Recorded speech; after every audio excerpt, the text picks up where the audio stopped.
du monde, toute l'Angleterre espère que la demi-finale de mercredi soir contre la Croatie ne ressemblera pas à ce soir de 2007. À Wembley, sous la pluie, les Trillions avaient sombré en match de qualification à l'Euro 2008, qu'ils n'avaient pas disputé au final. Pour Steve McClaren, le sélectionneur de l'époque, c'est un souvenir bien sombre. En 2007, l'Angleterre, battue 3-2 par la Croatie, ne se qualifie pas pour l'Euro 2008, malgré les David Beckham, Steven Gerrard ou Frank Lampard.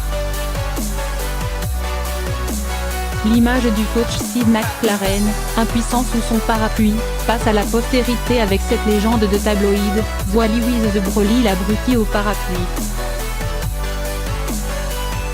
Plus de 10 ans après, McClaren est encore régulièrement interrogé sur cet épisode malheureux et ce cliché devenu l'emblème des contre-performances de l'Angleterre sur la scène internationale.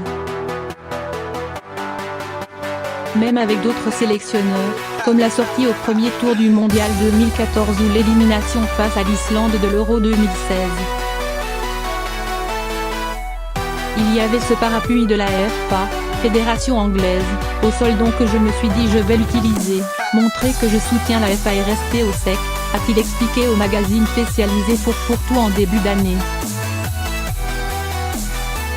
J'ai pensé qu'on allait me tuer si je portais un bonnet mais en fait on m'a assassiné parce que j'avais un parapluie.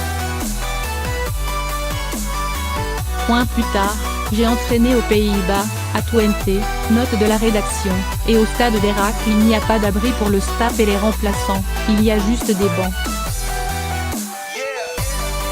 Tout le monde avait son parapluie, a-t-il raconté, visiblement encore traumatisé. En sortant des vestiaires, on m'a demandé « Coach, vous voulez un parapluie ?» J'ai dit non, je vais sans doute ressembler à un rat trempé, mais je ne prendrai pas de parapluie. Southgate, lui, est devenu une icône de la mode. Ce 21 novembre 2007, dans l'équipe croate, qui était assurée de la qualification avant même la rencontre, on retrouvait déjà Luka Modric et Ivan Rakitic, devenus depuis les piliers de la sélection à damier.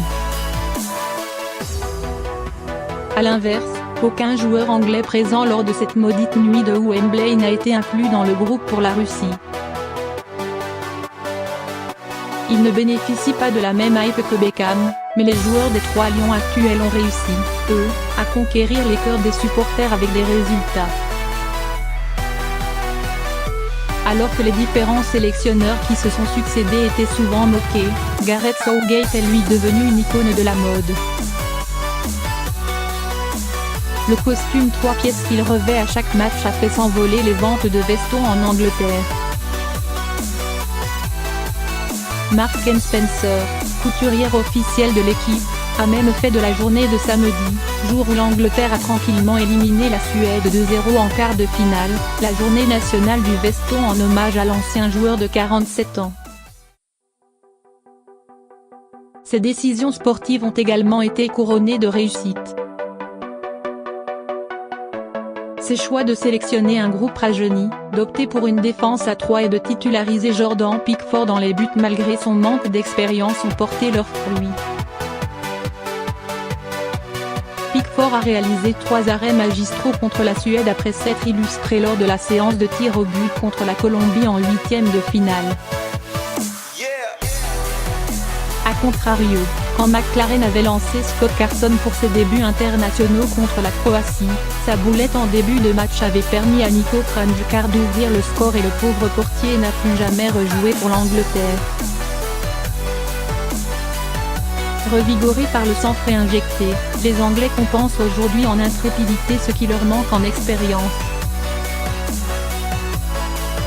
On se focalise sur nous, ce qui se passe maintenant, pas ce qui arrivait par le passé, commente le défenseur Ashley Young. On est impatient pour la suite. Mercredi, c'est de nouveau la Croatie en face. Mais c'est une demi-finale de Coupe du Monde.